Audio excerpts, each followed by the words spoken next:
साहिब पवित्र कबीर साहिब की वाणी में छुपे हुए गूढ़ रहस्य अर्थात तत्व को जानने के लिए कृपया अवश्य सुनिए जगत गुरु तत्वदर्शी संत रामपाल जी महाराज के मंगल प्रवचन।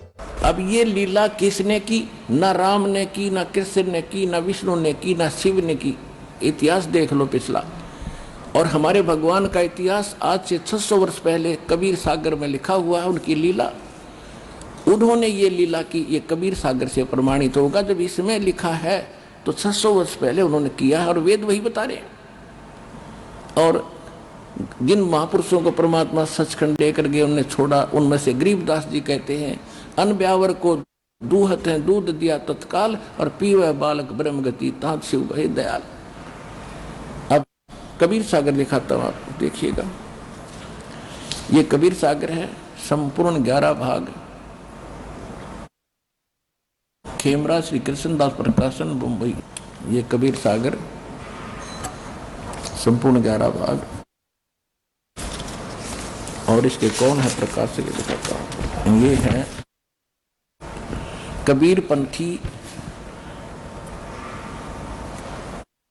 पंथी भारत पथिक स्वामी युगलानंद विहारी द्वारा प्रस्कृत और मुद्र के खेमरा श्री कृष्णदास, अध्यक्ष श्री वेंकटेश्वर प्रेस, खेमरा श्री कृष्णदास मार्ग मुंबई। ये यहां से छपा। इसके आपको ले चलते हैं 74 पृष्ठ पे।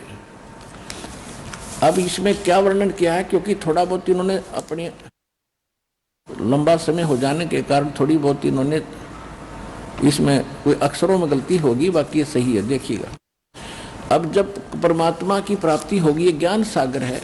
ज्ञान सागर एक अध्याय है कबीर सागर का, ज्ञान सागर। इसके 74 पृष्ठ पे, 74 पृष्ठ पे। अब यहां क्या कहते हैं, सुन जुल्हा मन भयो आनंदा। सुन जुल्हा, परमात्मा ने नीरू को जब ये कहा कि मैं तुम्हारे लिए आया हूं, मेरा कोई पिछला संस्कार है इसलिए तुम्हारे आया हूं, मुझे ले चलो। तो क्या कहते हैं, सुन जुल्हा मन भया आनंदा और जिभी चकोर पाया निशी चंदा। जैसे चकोर पक्षी को रात्रि में चांद दिखाई दे जाता है, वो उसकी तरफ दृष्टि हटाता ही नहीं, इतनी लगाव बन गया। और ले सुध चले हरस मन कीना और तासों पुन अस बोल ही लीना।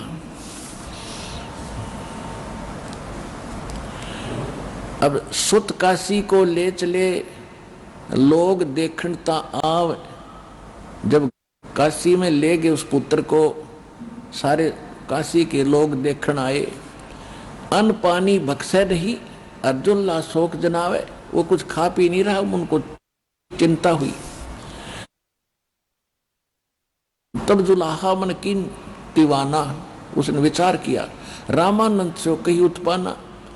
अब रामानंद जी के पास जाकर ये बता रहे हैं कि क्योंकि प्रार्थना सब जगह की, कहीं से सहारा इनको मिला नहीं, अंत में वो रो रही थी। फिर परमात्मा ने ये वास्तविकता जो दास बता रहा है, ये मूल ज्ञान है, ये अभी तक छुपा था, ये दास के अतिरिक्त किसी के पास नहीं है। तो ये थोड़ा सा इससे भी हमें लिंक मिल रहा है कि पहले वो रामानंद जी के पास भी गया, वहां से उसने जो जतन बताया उसने किया, लेकिन वास्तव में ये हुआ था परमात्मा की कृपा से ही। और शंकर भगवान आए थे। फिर भी हम इस इतिहास को सिर्फ इतना मिलाना चाहते हैं कि ये ऐसी लीला कबीर भगवान ने की थी और जिसका वेद भी साक्षी है, विटनेस है कि वो भगवान ऐसी लीला करता है। वो परम अक्षर ब्रह्म है, वो पूर्ण परमात्मा है, सच्चा भगवान।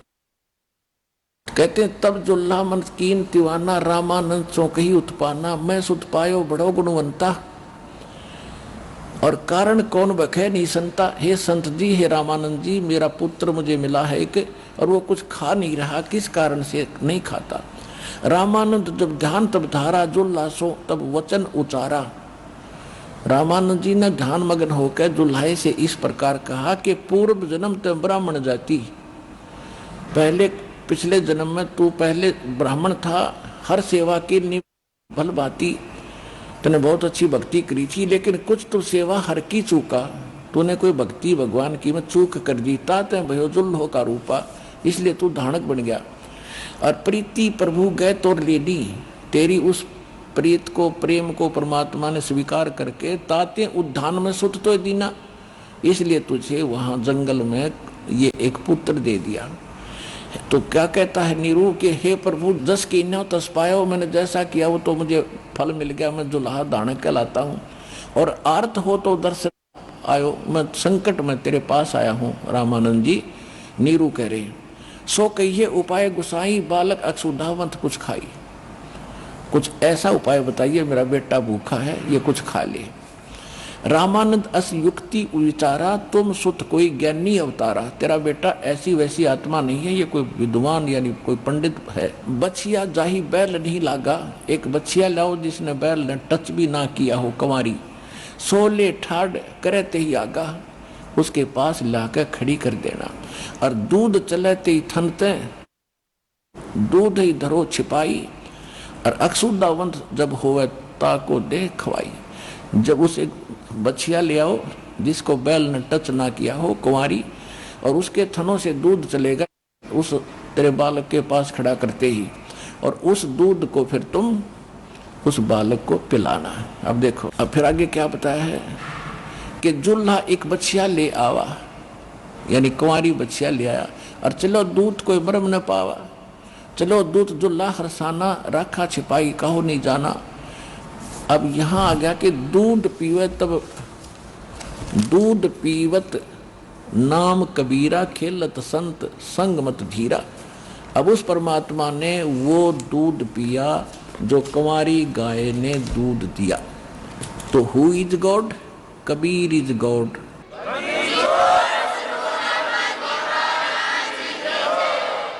कौन कबीर? हम सुल्तानी नानक तारे दादू को उपदेश दिया, जात जुलाहा भेद न पाया वो काशी महे कबीर हुआ। अनंत कोट ब्रह्मंड का एक रति नहीं भारे, सतगुरु पुरुष कबीर हैं ये कुल के सिरजनहारे। आदरणीय गरीबदास साहिब जी ने, जिन्होंने परमात्मा को ऊपर जाकर उनके साथ देखा, उनके सामर्थ्य से परिचित हुए, फिर परमात्मा ने उनके अंदर जो ज्ञान फीड किया, उन्होंने फिर वो अमृतवाणी परमात्मा की महिमा की हमें सुनाई। तो गरीबदास जी ने अपनी वाणी में ऐसा लिखा है कि शिव आए शिव प्रीत, अवगत बदन विनोद, और नजर नजर से मिल गई लिया इसको गोद। 7 बार चर्चा करी बोले बालक बहन। और नीरू से फिर शंकर भगवान कहते हैं कि ला मोमिन एक धैनु, अन ब्यावर को दूहत है, दूध दिया तत्काल, और पीवे बालक ब्रह्म गति तासी भय दयाल। जैसा भी है, अब कबीर सागर में ये प्रमाणित हो गया कि परमात्मा ने कुंवारी गाय का दूध से उनकी बालकपन की परवरिश हुई लीला में। और वेद यही बताते हैं, वो शिशु रूप धारण करके जब सेकंड टाइप की स्थिति में परमात्मा यहाँ आते हैं, उसकी परवरिश की लीला बचपन की कुंवारी गायों से होती है, वो पूर्ण परमात्मा है। तो क्या सिद्ध हुआ कि काशी वाला वो धानक, अनंत कोट ब्रह्मांड का सृजनहार, आप और हम का सबका परमपिता, ये पूर्ण परमात्मा है। आज हम उसको पहचान चुके हैं। अब जो प्रसंग चल रहा है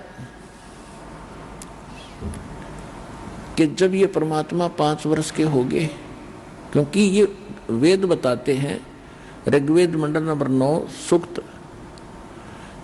86 का मंत्र 26 और 27, ये कंसेप्ट क्लियर कर देते। 2 ही मंत्र पर्याप्त हैं, लेकिन हमारे अंदर ऐसा पुराना रंग जमा पड़ा है, इसको 5-6 प्रमाण इकट्ठे नहीं ठोक दिए जाते तब तक ये हटता नहीं। जैसे कोई रंग पेंट घना हो जाए, उस पर एक बार कई बार मारना पड़ता है, जो पुराना घटिया होता है उसको उतारने में भी समय लगता है, उसको उतार कर ही नया चढ़ाया जाता है। तो ऐसे ऋग्वेद मंडल नंबर 9 सूक्त 86 के मंत्र 26 में कहा है कि वो परमात्मा भक्तों के सब संकटों का समाप्त करता है, अपने शरीर का को हल्का तेज पुंज का बना के, क्योंकि वहां तो उनका वो दूसरा तेजो में शरीर है, सरल करके, अपने रूप को सरल करके और बिजली जैसी गति से यानी तीव्रता से यहाँ आता है, अच्छी आत्माओं को मिलता है। वो कबीर परमात्मा है, कबीर देव है वो। और ऋग्वेद मंडल नंबर 986 के मंत्र 27 में कहा कि वो परमात्मा धूलोक के तीसरे पृष्ठ पर विराजमान है, वहां रहता है और वहां से चलकर आता है। किस लिए आता है? वो ज्ञान देने के उद्देश्य से। ऋग्वेद मंडल नंबर 9 सूक्त 82 मंत्र 1, 2, 3 में, ऋग्वेद मंडल नंबर 9 सूक्त 20 मंत्र 1 में, ऋग्वेद मंडल नंबर 9 सूक्त 54 के मंत्र 3 में, ऋग्वेद मंडल नंबर 9 सूक्त 96 यानी 96 के 16 से लेकर 20 में, ऋग्वेद मंडल नंबर 9 सूक्त 94 के मंत्र 1 में, ऋग्वेद मंडल नंबर 9 सूक्त 95 के मंत्र 2 में, और भी अनेक स्थानों पर है।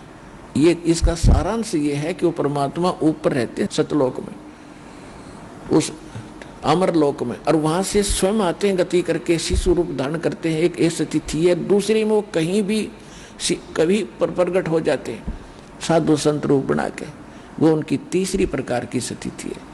और वो अच्छी आत्माओं को मिलते हैं, उनको ज्ञान देते हैं, यथार्थ ज्ञान देते, और वो अपनी महिमा की वाणी यानी उस सूक्ष्म वेद को, तत्व ज्ञान को लोकोक्तियों के माध्यम से, कविताओं के माध्यम से और उच्चारण करके बोलते हैं, जिस कारण से वो एक प्रसिद्ध कवियों में से भी एक गिने जाते हैं। और वो कवियों की तरह आचरण करते हुए घूमते हैं, अपना प्रचार करते हुए वो परमात्मा भक्ति मार्ग के गूढ़ रहस्यों के मंत्रों को भी प्रकट करते हैं। और परमात्मा ने कहा कि सो हम शब्द हम जग में लाए, सार शब्द हमने गुप्त छुपाए। कि ये सोहम शब्द आपके किसी ग्रंथ में नहीं है, ये हमने ला के दिया। ये भी बहुत सहारा देता है, लेकिन सार नाम अभी हमने गुप्त रखा है। वो तो अब खोलना था 5505 जब कलयुग बीत जाना था। तो इस दास के पास परमात्मा ने वो गूढ़ रहस्य खजाना दे रखा है, और ये विष्णु लूट लो, लूट सको तो।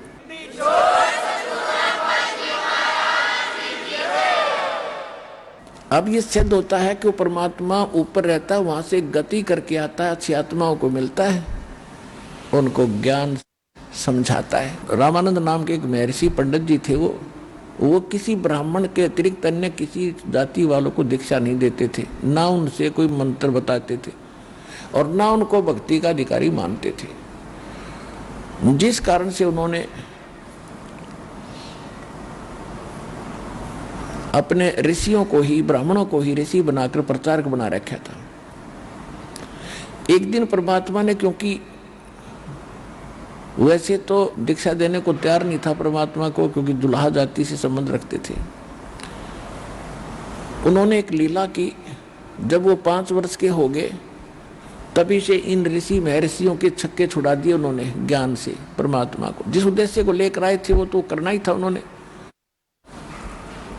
तो उसमें रामानंद जी एक दिन स्नान करने के लिए प्रतिदिन जाते थे अपने आश्रम से, और वहां गंगा के ऊपर एक घाट बना रखा था, उसको पंचगंगा घाट बोलते थे। उनमें केवल ब्राह्मण लोग ही स्नान करते थे अधिकतर, बाकी अन्य जाति वाले कहीं नहाओ गंगा वो अलग बात थी, लेकिन उस घाट पर वो वही ब्राह्मण ही स्नान किया करते थे ऋषि। तो उस पंचगंगा घाट पर प्रतिदिन रामानंद जी स्वामी स्नान करने जाते थे। जब परमात्मा लीला में शरीर में 5 वर्ष की लीला कर रहे थे, उस समय रामानंद जी की आयु 104 वर्ष की थी। और सुबह सुबह वक़्त से उठकर, गर्मियों का मौसम था, स्नान करने के लिए जा रहे थे, तो परमात्मा उस पंचगंगा घाट की पौड़ियों पर लेट गए, एक 2-2.5 साल के वर्ष के बच्चे का रूप बना के। 2.5 वर्ष के बच्चे जितना रूप बना के शरीर का, और लेट गए पौड़ियों पे। रामानंद जी नीचे उतर रहे थे, अंधेरे में दिखाई नहीं दे रहा था उसको। हाथ में माला थी, गले में कंठी थी एक तुलसी के मणिये की। जो ही परमात्मा कबीर जी 2-2.5 वर्ष के बच्चे के रूप में लेटे हुए थे, उनकी सिर में खड़ाऊं लगी, उनकी चरण पादुका लगी रामानंद जी की। जैसे बच्चे रोते हैं ऐसे रोने लग गए परमात्मा। रामानंद जी ने सोचा किसी बालक का कोई बालक लेटा था और इसको चोट आ गई, मेरे कारण साधु संत में दया बहुत होती है। तुरंत एकदम झुके सपीटते, जो ही वो झुके थे उनके गले की कंठी जो थी, जो वैष्णव परंपरा से दीक्षा होने का प्रतीक था, वो कंठी निकल कर अंधेरे में कबीर साहब के गले में डल गई, 2.5 साल के बालक की। और रामानंद जी कहता बेटा सिर पे हाथ रखे, कहता बेटा रो मत, राम राम बोल, राम राम बोल, उठ ले बेटा, गलती से लग गया, मैंने दिखाई नहीं दिया मुझे, बैठ जा, तुझे जिसका होगा पहुंचा दूंगा, मैं स्नान कर लेता हूं। परमात्मा तो इसी उद्देश्य से गए थे।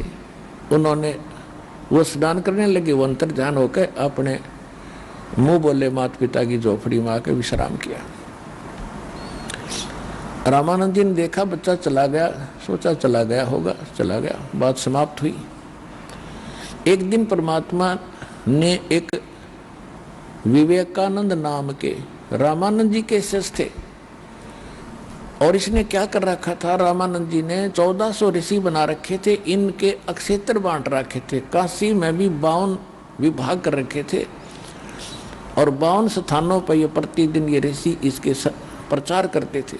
उनमें से एक क्षेत्र में विवेकानंद नाम के एक ऋषि रामानंद जी के शिष्य वो प्रचार कर रहे थे विष्णु पुराण में, और बता रहे थे भगवान विष्णु अजरो अमर है, सर्वेश्वर है, महेश्वर है, इनका कोई माता पिता नहीं है। तो परमात्मा तो जानी जानते, उन्हें खड़ा होकर कहा कि स्वामी जी मेरी एक शंका का समाधान कीजिए। अखां जी बोलो। आप कह रहे हो कि भगवान विष्णु जी के कोई माता पिता नहीं है, और शिव पुराण में रुद्र संहिता के अंदर 5, 6, 7 उस अध्याय में लिखा है कि भगवान विष्णु जी की उत्पत्ति इस सदाशिव और दुर्गा से हुई है,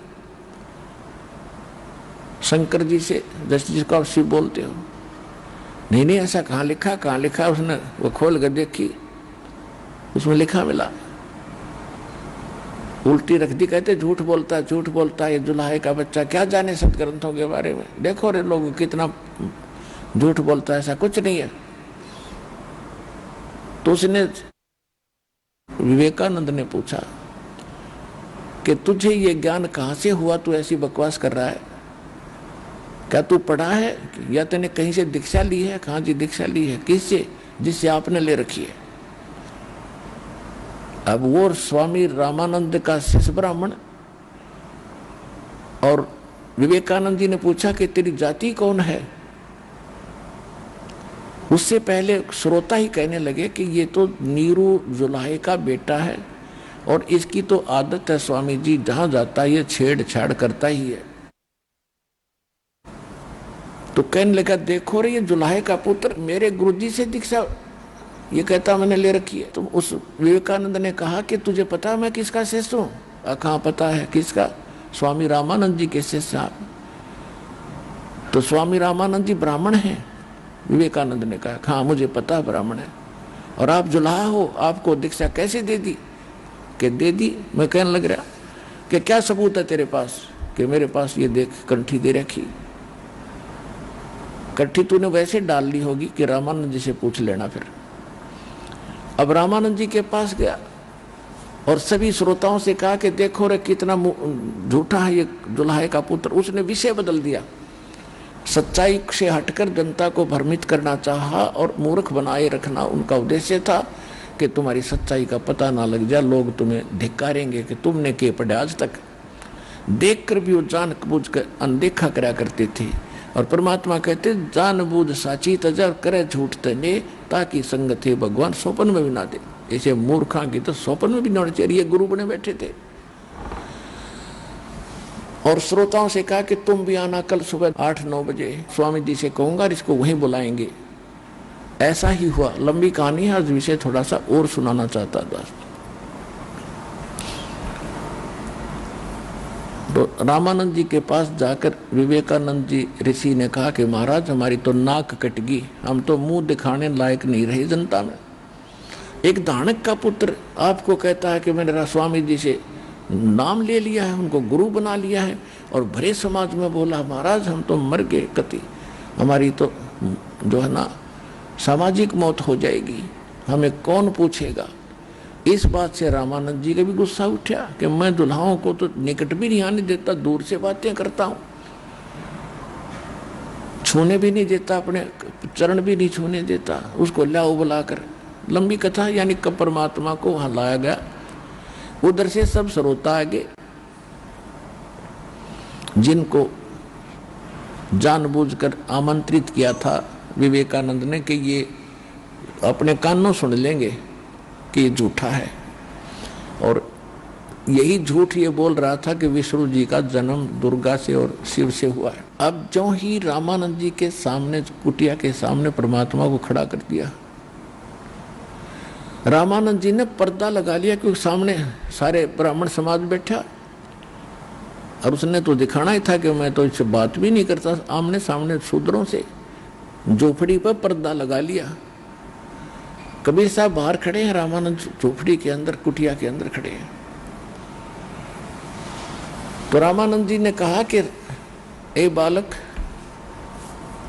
तू कौन है, तेरी जाति क्या है। अब थोड़ा सी वार्ता सुनाएंगे आपको, जब अच्छा लगेगा।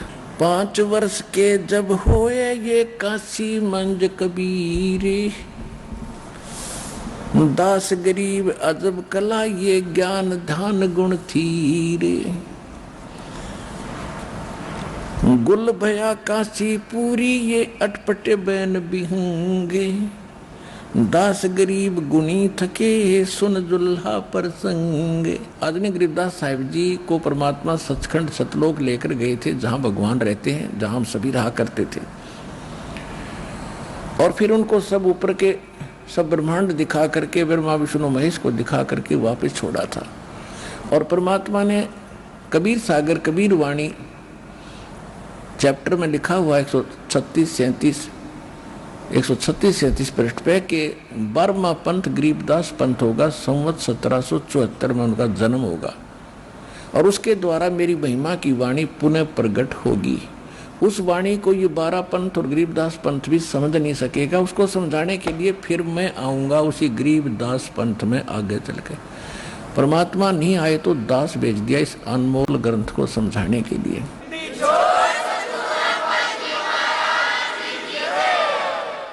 तो गरीबदास जी के माध्यम से परमात्मा ने अपनी महिमा ऐसे वर्णन कराई जो सच्चाई है। गरीबदास जी कहते हैं, गुल भया काशीपुरी अटपटे बैन बिहंग, ऐसा अद्भुत ज्ञान बोला करते थे। दास गरीब गुणी थके सुन जुल्ला पर संगे, कि वो विद्वान पुरुष भी छक्के छूट गए उस परमात्मा के प्रसंग सुन सुन के। रामानंद अधिकार सोने जुल्ला अक जगदीश, दास गरीब विलंब नहीं वो ताही नवावत शीश। रामानंद को गुरु कहे वो तन से नहीं मिलाते, दास गरीब दर्शन भये पैड़ लगी जो लात। क्योंकि ये कोड वर्ड है, ये सूक्ष्म वेद है, इसमें बहुत सांकेतिक शब्द है, और सांकेतिक शब्दों को परम संत ही यानी मालिक का कृपा पात्र ही सुलझा सकता है। यही वेद भी बताते हैं कि जो सांकेतिक शब्दों को और विस्तार के साथ बताता है परम संत और जगत का तारणहार होता है। इसमें क्या बताया है कि पंथ चलत ठोकर लगी राम नाम के दीन, दास गरीब कसर नहीं फिर सीख लगी परवीन। चलते चलते ठोकर लगी सिर में और कहा बेटा राम राम बोल। तो कहते हैं उस परमात्मा ने इस प्रकार के कबीर परमेश्वर ने रामानंद जी से दीक्षा ली। फिर जब पता लगा ऐसे तो क्या कहते हैं, आडा पर्दा लाए कर वो रामानंद बूझनते। आडा आगे पर्दा लगा लिया, बाहर परमात्मा खड़े। एक 5 वर्ष के थे उस समय, 5 वर्ष की लीला में शरीर में, अंदर 104 वर्ष का वृद्ध महात्मा जिसकी बहुत बड़ी महिमा और बड़ा वेदों का ज्ञाता विद्वान माना जाता था। और वो अंदर से पूछ रहा है, आडा पर्दा लाए कर वो रामानंद भोजनते, दास गरीब कुरंग छवि वो अदर ढाक को दंते। अब देखो ये टेढ़ा काम है काल का। रामानंद जी इतना गुस्सा हो रहा था अंदर झोपड़ी में, सामने ब्राह्मण समाज और इज्जत का नाश हो गया कि एक धानक का लड़का और मुझे गुरु बताता है। कहते नो कूदा जैसे मर्ग कूदा कर अंदर पैर पीटा है, तू कैसे कह रहा है, तूने कैसे मुझे गुरु कहा है, कैसे कह। और क्या बोलता है, कौन जात कुल पंथ है और कौन तुम्हारा नाम है, दास गरीब आधीन गति फिर बोलत है बलि जाऊं मैं। अब गरीबदास जी समझ बता रहे हैं कि रामानंद जी ने ये पूछा कि तेरी कौन जात है, तू कौन से पंथ से संबंधित है, तेरा क्या पंथ है, कौन तेरा इष्ट है। और कहते गरीबदास जी कहते हैं, गरीबदास आधीन गति, जैसे गुरु के सामने शिष्य का भाव होना चाहिए। परमात्मा वो एक उदाहरण भी पेश करने हमारे लिए आए थे कि गुरु जी चाहे कुछ भी गुस्सा हो या प्यार दे, विनम्र रहना चाहिए।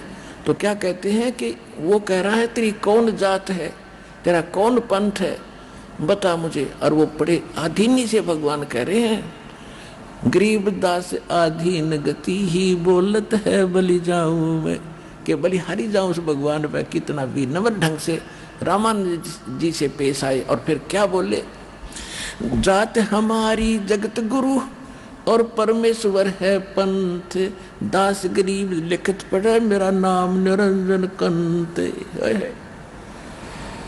कि जाति पूछते हो, मैं जगत गुरु हूं, पूरे विश्व को ज्ञान देने वाला।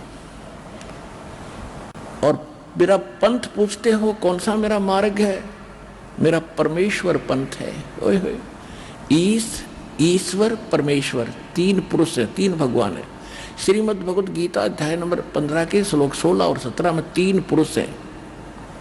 पुरुष कहो जैसे सरपुरुष, अक्षर पुरुष, परम अक्षर पुरुष। सरपुरुष ये 21 ब्रह्मांड का स्वामी, ये ब्रह्म है, ये ईश भी कहलाता, ईश। और ईश्वर यानी से श्रेष्ठ वो अक्षर ब्रह्म यानी सात संग ब्रह्मांड का स्वामी है, वो परब्रह्म कहलाता। परब्रह्म एक परब्रह्म है, एक पार ब्रह्म। पार ब्रह्म तो पूर्ण परमात्मा होता है, और परब्रह्म यानी ब्रह्म से नेक्स्ट पर दूसरा, वो सात संग ब्रह्मांड का वो ईश्वर समझो। और परमेश्वर उस ईश्वर से भी परम श्रेष्ठ परमेश्वर, ईश्वरेषु समर्थेषु श्रेष्ठ स परमेश्वर, उस यानी वो सबसे जो सबका मालिक है, मैं उस पंथ से संबंधित हूं। जात हमारी जगत गुरु और परमेश्वर है पंथ, परम अक्षर ब्रह्म का मार्गदर्शन करने आया हूं मैं। दास गरीब लिखत पड़े मेरा नाम निरंजन कंत। यदि तू वेदों में कहेगा तो मेरा कंत माने दुल्हा, स्वामी, मैं वो निरंजन स्वामी हूं। अब यहां भ्रमित ना होना पुण्यात्माओं, निरंजन का अर्थ होता है माया से रहित, यानी परमात्मा ही हो सकता है। ये काल भी अपने आप को, ये डुप्लीकेट है, अपने आप को ये भी निरंजन सिद्ध करता है, इसलिए ये ज्योति निरंजन से प्रसिद्ध हो गया। लेकिन वास्तव में निरंजन का अर्थ होता है परमात्मा लिप्त ना हो माया से, तो केवल एक ही है। बाकी ये ज्योति निरंजन है, और इसको शॉर्टकट में सीधा इसको भी निरंजन कहते हैं। तो निरंजन शब्द सुनकर रामानंद जी दुखी हो गया कि अपने आप को भगवान कहता है और एक जुल्हाए का पुत्र। रे बालक सुन दुर्बुद्धि तेरे घटमट तन आकार, दास गरीब दर्द लगा जब हो बोले सृजनहारे। गरीबदास जी कितनी कलम तोड़ दी मालिक की महिमा गाने में, कि रामानंद जी ने परमात्मा को अपशब्द बोले कि रे दुर्बुद्धि, ए मंदबुद्धि के व्यक्ति, और तेरा तो सब कुछ दिखाई देता है, तेरा शरीर है, और तू कहता मैं निरंजन यानी परमात्मा हूं। और देखो हमारी बुद्धि ऐसी थी, ऐसी हमारे धर्म गुरुओं की थी। कि जैसे हम विष्णु के पुजारी थे, हम भी, रामानंद जी विष्णु का पुजारी था, भगवान की मूर्ति साथ रखते हैं, विष्णु जी साकार देवता हम मानते हैं और फिर भी मानते हैं भगवान निराकार है, मानते थे। ऐसे रामानंद जी की दुर्बुद्धि थी, विष्णु का पुजारी है और मानता ये था कि भगवान तो निराकार है, समाधि में उसका प्रकाश देखा जाता है। तो यहाँ इस दृष्टिकोण से परमात्मा को लताड़ रहे हैं कि तेरा सब कुछ तन मन और ये शरीर दिखाई देता, आकार दिखाई देता है दुर्बुद्धि, और तू अपने आप को भगवान कहता है। रे बालक सुन दुर्बुद्धि तेरा घटमट तन आकार, दास गरीब दर्द लगा हो बोले सृजनहार। कि रामानंद जी को गरीबदास जी कह रहे हैं ये दुख हुआ जो भगवान ने अपने आप को भगवान कह दिया। और फिर क्या अपशब्द बोले, तुम मोमन के पालवा तेरा जुल्हे के गरबा से, दास गरीब अज्ञान गति एता दृढ़ विश्वास। तो मोमन के घर यानी एक जुल्हा, एक मुसलमान के घर तेरे टुकड़ों पर पल रहा है और तू अपने आप को भगवान कहता है। ए मूर्ख, मान बड़ाई छोड़े कर तुम बोलो बालक बेने, दास गरीब अदमुखी एता तुम गठफेने। रे बालक नीची कला तुम हो बोले ऊंचे, दास गरीब पलक घड़ी खबर नहीं दम कूचे। अब रामानंद जी फिर ज्ञान पर आ गया, कह रहे एक पल का तेरा भरोसा नहीं, कब मर जाएगा, तू भगवान कहता अपने आप को। अब परमात्मा क्या कहते, मैं के बदन खुलास कर सुन स्वामी परवीन, दास गरीब मनी मरे है मैं आजज अधीन। कि मैं अहंकार नहीं कर रहा हूं और मेरे अंदर अहंकार नाम की चीज नहीं है दाता, लेकिन मैं जो कह रहा हूं ये सारी सत्य है। क्या बोले, मैं अवगत गत से परे और चार वेद से दूर है, दास गरीब दसों दिशा में सकल सिंध भरपूर। मैं तुम्हारे इन चार वेदों में नहीं हूं, यानी इनमें मेरी प्राप्ति नहीं है। परमात्मा कहते हैं वेद मेरा भेद है, वेद मेरी ही महिमा का गुणगान करते हैं, पर मैं ना वेदन के माही और जौन वेद से मैं मिलूं ये वेद जानते नहीं। चारों वेद मेरी ही महिमा का गुणगान करते हैं, लेकिन इनमें वर्णित विधि से मेरी प्राप्ति नहीं है। और जौन वेद से यानी सूक्ष्म वेद से मैं मिलूं वो वेदों में वर्णन नहीं है उसका। तो वो सूक्ष्म वेद जिस वेद से भगवान मिले इस दास को प्राप्त है, गरीबदास को प्राप्त हुआ, उसके बाद दास को मिला है इसके गूढ़ रहस्य। फिर कहते हैं मैं अवगत गत से पहरे और चार वेद से दूर, दास गरीब दसों दिशा में सकल सिंध भरपूर। मैं सर्वव्यापक भी हूँ। अब जैसे पुण्यात्माओं यहाँ फंसी रही या अड़ी रही अज्ञान कि भगवान अगर एक स्थान पर बैठा है तो सर्वव्यापक कैसे हो सकता है। अब सूर्य एक स्थान पर है और वो सर्वव्यापक है, उसकी उष्णता हमारे तक है। इसी प्रकार परमात्मा जहाँ भी रहते किसी स्थान पर रहे, वो उनकी शक्ति पूरे विश्व को कंट्रोल किए हुए है। ऐसे कहते दसों दिशा में सब सकल सिंध भरपूर, पूरे कण कण में मेरी शक्ति विद्यमान है, मेरे से सब कुछ हो रहा है। सकल सिंध भरपूर हूँ मैं खालिक हमरा नाम है। और खालिक माने सारी सृष्टि का रचने वाला मेरा नाम समझ ले। और गरीब दास ए जाती हूँ तै जो कहा बलि जाऊँ मैं, कि मैं मेरा कोई जात नहीं है। और हे स्वामी, हे गुरुजी, आप मेरे गुरु हो और आपने मुझे नीच कहा, कुछ भी कहा और मैं बलिहारी हूँ आपका, लेकिन मेरा कोई जात नहीं है, आजात हूँ। जात पात मेरा नहीं बसती है बिन थाम, दास गरीब अनिन गति तन मेरा बिन चाम। मेरा शरीर तुम्हारे जैसा नहीं है, इस हाड़ चाम से बना हुआ नहीं है। ए स्वामी सृष्टा में और सृष्टि हमारे तीरे, दास गरीब अधर बसूं अवगत सत्य कबीरे।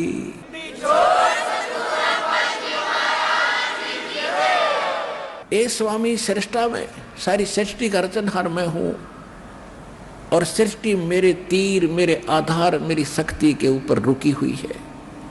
और गरीबदास जी बता रहे हैं कि ऐसे बोले, दास गरीब अधर बसू, ऊपर रहता हूँ अधर, अधर में सबसे ऊपर टॉप स्थान पर, अवगत सत्य कबीर। सुन रामानंद राम में, मैं बावन नरसिंह, दास गरीब सर्व कला, मैं ही व्यापक सर्वंग, सब जगह मैं ही हूँ। सुन रामानंद राम हम, यानी जो ओरिजिनल राम है वो मैं हूँ, और नरसिंह रूप धारण करके मैंने ही उस हिरण्यकशिपु का नाश किया था, और विष्णु रूप धारण करके बच्चे का मन रख दिया था कि विष्णु का पुजारी है, इसका मन दृढ़ रहेगा। और भगवान को तो जाने नहीं थे, तो इसलिए मालिक ने आज तक भक्ति और आस्था बनाए रखने के लिए स्वयं लीलाएं की, और क्रेडिट इनको ही देता रहा, बच्चों को। अब क्या बता रहे हैं, सुन स्वामी सतभाक हूं, झूठ न हमरे रिंचे, दास गरीब हम रूप बिना ये और शुक्ल पर पंचे। कि स्वामी जी सच्ची कह रहा हूं मैं, इतनी भी रिंच यानी रिंचक जरा सी भी झूठ ना समझना, और मेरे बिना ये सब बकवाद है सारी, और कोई भगवान नहीं है पृथ्वी पर संसार में। मैं रोवत हूं सृष्टि को, ये सृष्टि रोवे मोहे, गरीबदास इस योग को समझ न सकता कोई। परमात्मा कहते हैं मैं रोवत हूँ सृष्टि को, मेरी भक्ति करो तो मैं यहाँ भी सुख दूंगा और फिर वहां ले जाऊंगा जहाँ कभी तुम्हारी मृत्यु नहीं होगी, तुम्हें कोई अभाव नहीं, जहाँ तुम पहले रहते थे। और ये मुझे खोज रहे हैं सर्वशक्तिमान, हे सर्व संकट मोचनहार, सारे सुख दियो, सारा दुख दूर करो, और तुम मुझे खोज रहे हो, और मैं कह रहा हूं मैं भगवान हूं, तुम मुझे पहचान नहीं रहे हो। तो हमारे इस वियोग को, हमारे इस विछोह को, बीच के इस अंतर को कौन समझावे। अब ये दास भेज दिया इस अंतर को समझाने के लिए, अब समझा के छोड़ूंगा।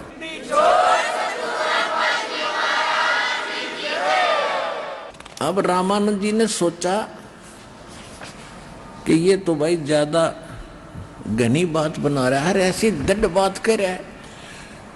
फिर भी वो भगवान से डरने वाला आदमी था। उसने सोचा भी, नो कहते हैं भगवान ना जाने किस रूप में आ जा। इतना विचार हमें भी आता था पहले पहले। तो रामानंद जी ने सोचा पहले मैं अपनी दैनिक क्रिया जो करता था भक्ति की, वो कुछ शेष रह रही थी। रामानंद जी ने कहा कि तू बैठ जा बालक बाहर, मैं पहले अपनी कुछ पूजा कर लेता हूं, जो शेष रह रही हैं फिर बाद में तेरे से खुलकर बात करूंगा।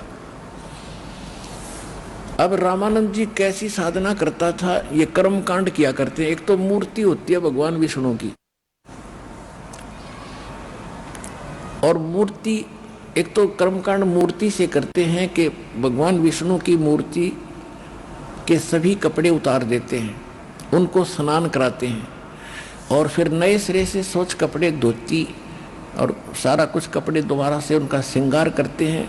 एक कंठी माला होती है, माला एक मणिये की, जो बताया आपको, तुलसी के माले की एक कंठी होती है, तुलसी के मणिये की, वो कंठी भी डालते हैं और तिलक लगाते हैं, फिर मुकुट रखते हैं ऊपर। और जिस दिन मुकुट रख दिया जाता है वो मुकुट उस दिन उतार नहीं सकते, ऐसा कर्मकांड में कोई विधान है। यदि कोई बीच में कोई श्रृंगार भगवान का रह गया और मुकुट रख दिया तो उस दिन उतार नहीं सकते, वो पूजा खंडित मानी जाती है। ऐसा सावधानी बरती उसने, तो उस दिन वो साधक बड़ा दुखी होता है। तो रामानंद जी ने सारा कुछ श्रृंगार करके मुकुट रख दिया भगवान की मूर्ति, यानी वो मानसिक वो करता था, उसके सामने मूर्ति नहीं थी। एक तो मूर्ति करते हैं, एक उससे हटकर थोड़ा सा अभ्यास कर लेते, वो उनसे सुपीरियर मानते अपने आप को कि हम बगैर मूर्ति को ही कल्पना मूर्ति की बना के, जैसे स्वप्न देखते हैं, इनका अभ्यास हो जाता कई बार ऐसे करने से। तो स्वप्न में जैसे करते, ऐसे वो स्वप्न सा कर रहा था, बैठा बैठा सोच रहा था, मानसिक पूजा थी उसकी। जैसे उसने अपने गंगा जल लाया सिर पे रख के, खुद ऐसी भावना बना रहे थे भगवान विष्णु के प्रति रामानंद जी। अल्लाह के जैसे बटका रखा, फिर उसको भगवान विष्णु की मूर्ति के कपड़े उतारे, स्वप्न सा देख रहा था, ऐसी कल्पना कर रहा था। बाहर कोई मूर्ति भी नहीं थी। तो उसने सारा श्रृंगार कर दिया। उस दिन वो कंठी डालना भूल गया, माला और मुकुट रख दिया सपने में, यानी कल्पना में। तो कंठी अलग दिखाई देती है, भगवान का गला कंठी के बिना है। अब मुकुट उतार नहीं सकता, मुकुट उतारा तो पूजा खंडित, और कंठी नहीं डली तो भी पूजा खंडित। अपने आप को कोस रहा रामानंद, आज मेरे से कौन सी गलती होगी, मैंने क्या गलती कर दी। आज इतना 104 साल का हो गया, मैं 16 वर्ष का लग गया था साधना करते, कभी ऐसी भूल नहीं पड़ी। भगवान मेरा कौन सा पाप आगे अड़ गया। और पाप के सामने था, भगवान ने बुंडा बोला था अभी 2 मिनट पहले, लेकिन मालिक ने उसको झटका देना था, अपनी पहचान करानी थी। तो परमात्मा बाहर खड़े हैं 5 वर्ष के बालक रूप में, बीच में पर्दा है, अंदर वो साधना करा 104 साल का वृद्ध ब्राह्मण। तो बाहर से परमात्मा कहते हैं कि स्वामी जी चिंतित ना हो, टेंशन मत ले, इस माला की गांठ खोल ले, गुंडी खोल, और फिर गले में बांध दे, मुकुट उतारना नहीं पड़ेगा। और मुकुट के ऊपर का वह जावा नहीं थी, उसने कोशिश करी थी, मुकुट में फंस गई। तो रो रहा था बैठ के, अब क्या करूं। तो परमात्मा ने कहा कि स्वामी जी इसकी गांठ खोल के और फिर गले में बांध दे, या पूजा खंडित ना होगी, तेरी सफल हो जाएगी। और तेरे की कोई मूर्ति नहीं, और इसने मेरे मन की बात जान ली, मनुष्य नहीं, बालक नहीं, दुल्हा नहीं, ये भगवान आया है। कहते हैं डोडी पर्दा दूर कर ली, ना कंठ लगा, और गरीब दास गुजरी बहुत, जो बदन बदन मिलाया। हाय हाय।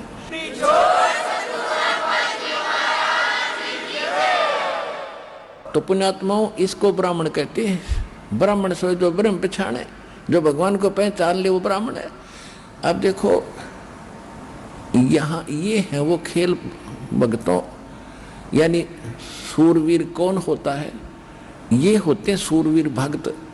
एक तरफ तो सारी महिमा 104 साल के वृद्ध और जय जयकार हो रही, ऐसा विद्वान नहीं, ऐसा ब्राह्मण नहीं, और एक सामने सारा ब्राह्मण समाज बैठा, और जो धानक शूद्रों को छूता भी नहीं था, और वो धानक को छू रहा है और सीने से लगा रहा है।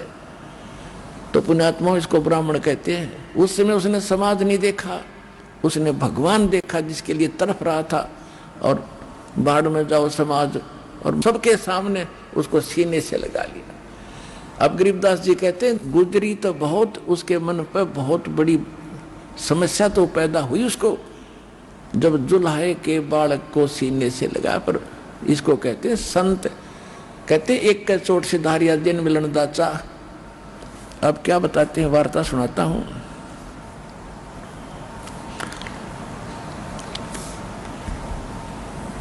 कहते बोले रामानंद जी हम घर बड़ा सुकाले, दास गरीब पूजा करे, मुकुट भई जदमाल।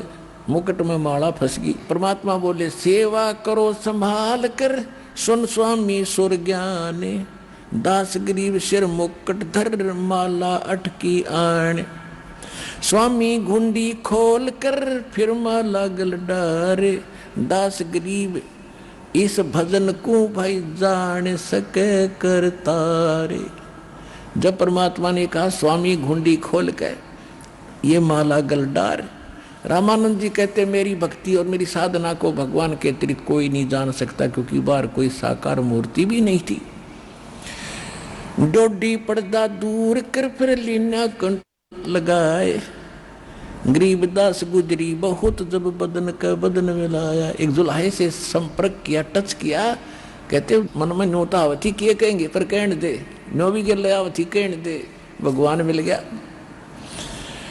फिर क्या कहते हैं रामानंद जी, ओए होए, कहते मन की पूजा तुम लखी, मेरे मन की बात मैं पूजा जो करा था आपने पकड़ ली मेरी बात।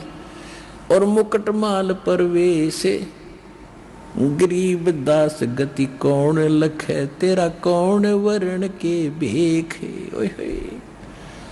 रामानंद जी कहते हैं कि आपने मेरे मन की बात पकड़ ली, आप परमात्मा हो, अब मेरा यकीन हो गया। लेकिन आपको कैसे कोई परमात्मा मानने, आप किस वर्ण में खड़ी हो जुल्हे में, और किस वेशभूषा में, धोती कुर्ता बांधे, एक बालक खड़ा छोटा सा। आपको कैसे भगवान पहचाने, कौन माने दाता।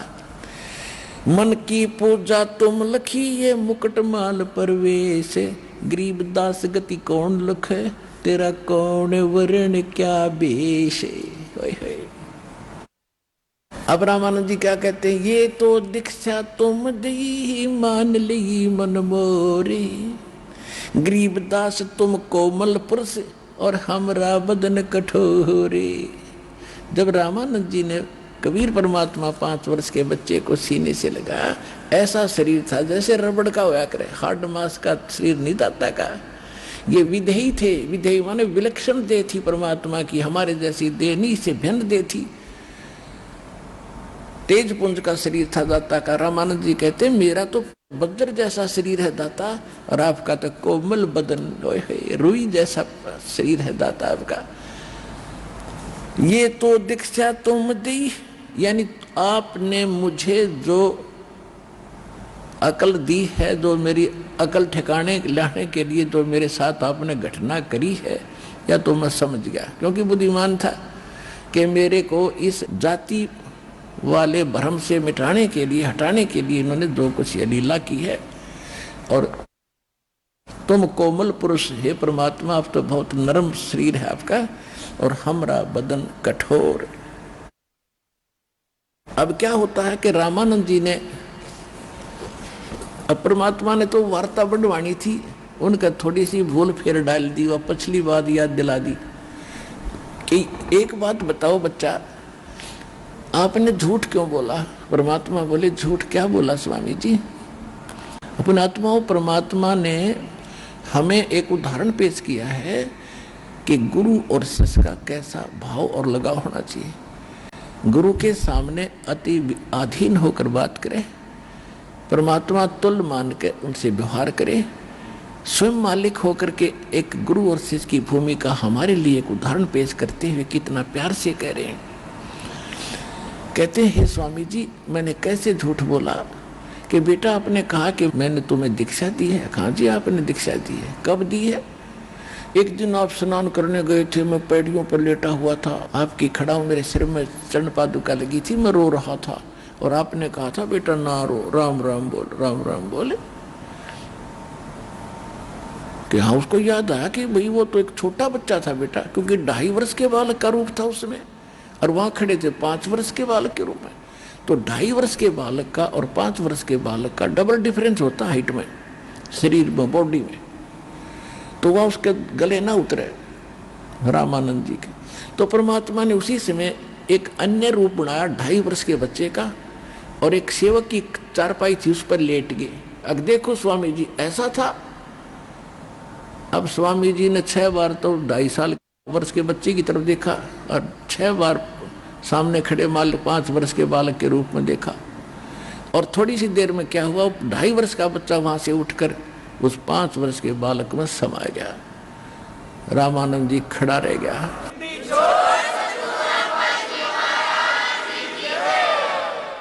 अब रामानंद जी को फिर मालिक ने याद दिला दिया कि मैं जो दीक्षा देता हूं उसको कंठी भी देता हूं। क्या आपके पास कंठी है। कहा जी ये रही, देखो उस दिन आपने दी थी अंधेरे में, वह उसके गले से निकल कर मालिक के डल गई थी, और रामानंद जी भी ढूंढता रह गया था कहाँ गई, उसने और बना कर डाल लिया पड़ी। रामानंद जी के छक्के छूट गए कि भाई बालक को नहीं, ये बच्चा नहीं है, ये तो कोई।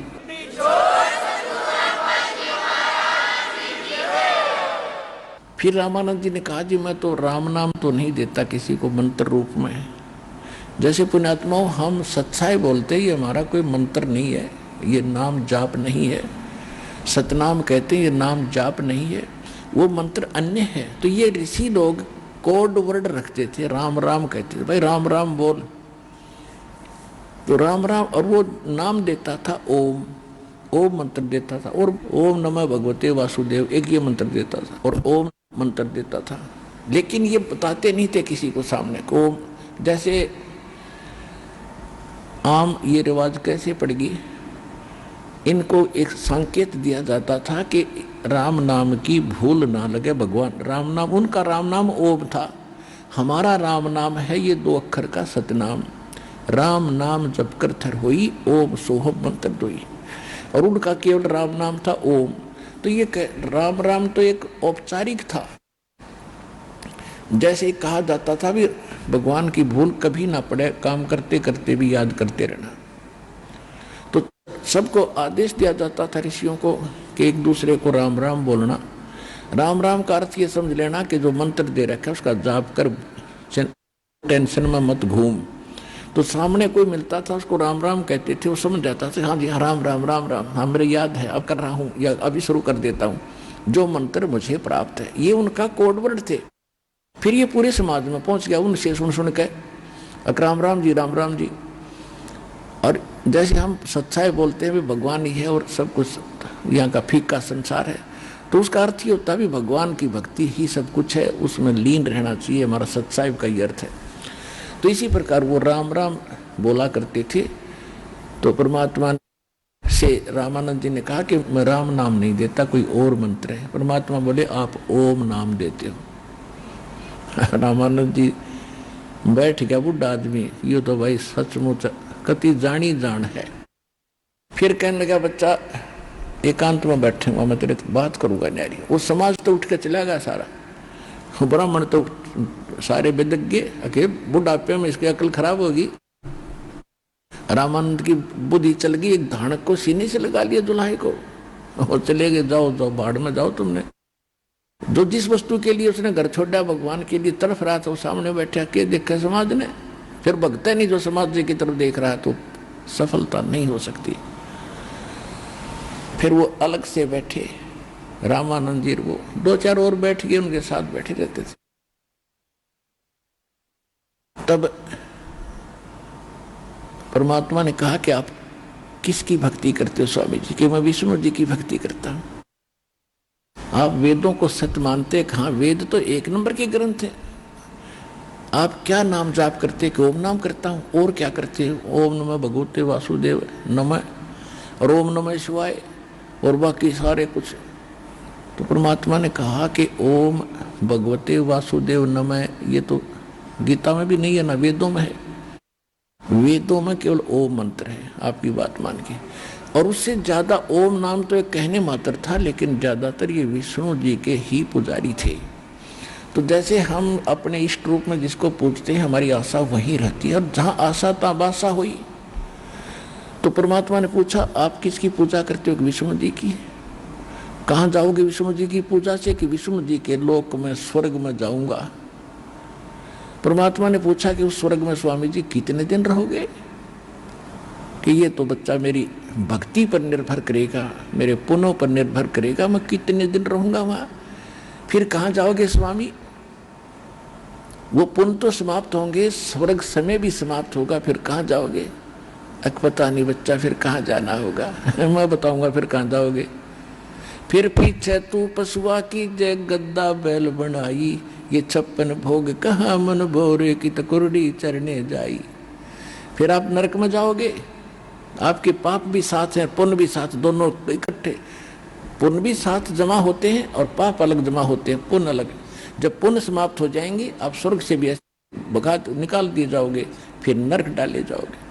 नरक के बाद 84 लाख योनियों के शरीर में जाओ। इस विधान से वो स्वयं भी परिचित था, क्योंकि विद्वान को समझाना बहुत आसान होता है जब उसकी बुद्धि ठिकाना आ जाता है। तो कहना हाँ बेटा ऐसा ही होगा। फिर खाक भक्ति हुई, और विष्णु भी मरेगा एक दिन, उसकी भी आयु है। देखो कहते हैं मोती मुक्ता दर्शत नाही, ये जग है सब अंदरे, दिखत के तो नैन चश्मिन को फेरा मोती आवे अंदरे। परमात्मा कहते हैं विष्णु जी भी मरेंगे। कि नहीं ये तो अजर अमर है, ये तो सर्वेश्वर है। परमात्मा बोले कि आप पुराणों को सत्य मानते? कहाँ परम सत्य है। कि श्री देवी पुराण 3रा स्कंध, उसमें देवी को विष्णु जी स्वयं स्वीकार कहते हैं। 123 पृष्ठ पे सचित्र मोटा टाइप गीता प्रेस गोरखपुर से प्रकाशित। अब जो दास आपको रेफरेंस दे रहा है तो वर्तमान के, उसमें परमात्मा ने अलग से बताया था। उसमें लिखा है कि तुम शुद्ध स्वरूपा हो। विष्णु जी खुद कहते हैं मैं और शंकर और ब्रह्मा, हमारा तो जन्म और मृत्यु होता है, आप कहते ये अविनाशी है। अब वो तो घोट तो उसने रखी थी, पढ़ रखी थी, कंठस्थ याद थे, हाँ लिखा तो ऐसा ही है। फिर ये अजर उम्र कहाँ से लिखा है वो दिखा दो मैंने, जहाँ ये अजर उम्र लिखा हो। लोक वेद सुना सुना तो आप लोगों को सुनाते हो और नाम लेते हो वेदों, गीता और पुराणों का।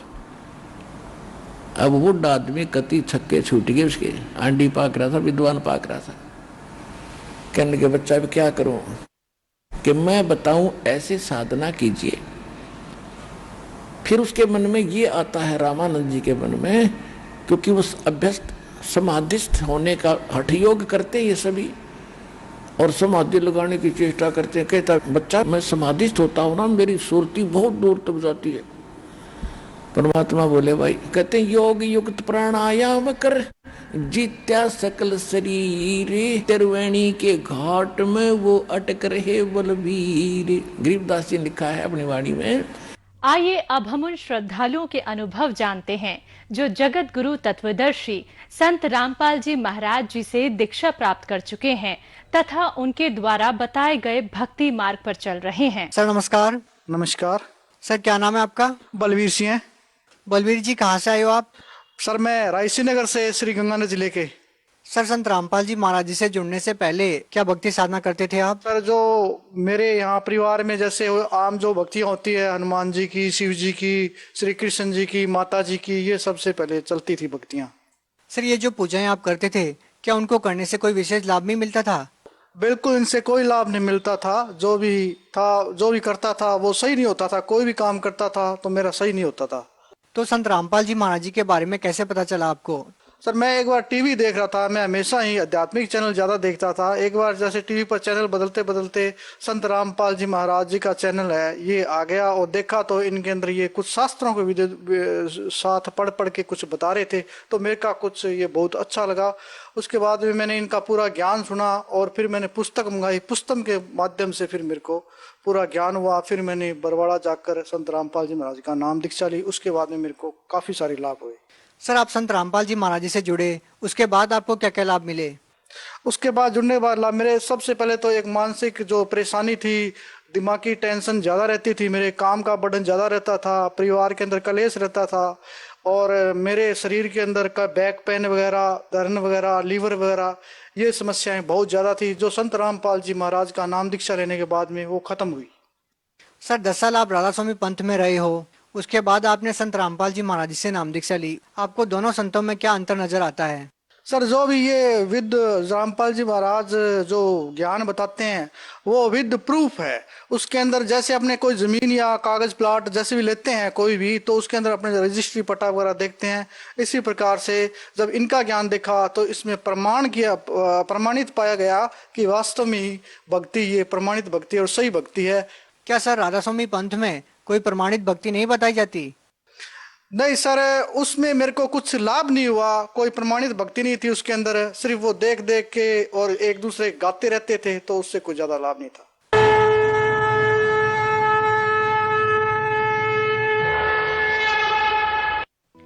आप सुन रहे थे जगत गुरु तत्वदर्शी संत रामपाल जी महाराज के मंगल प्रवचन। अधिक जानकारी के लिए संपर्क करें 8222-880-541 8222-880-542 8222-880-543 8222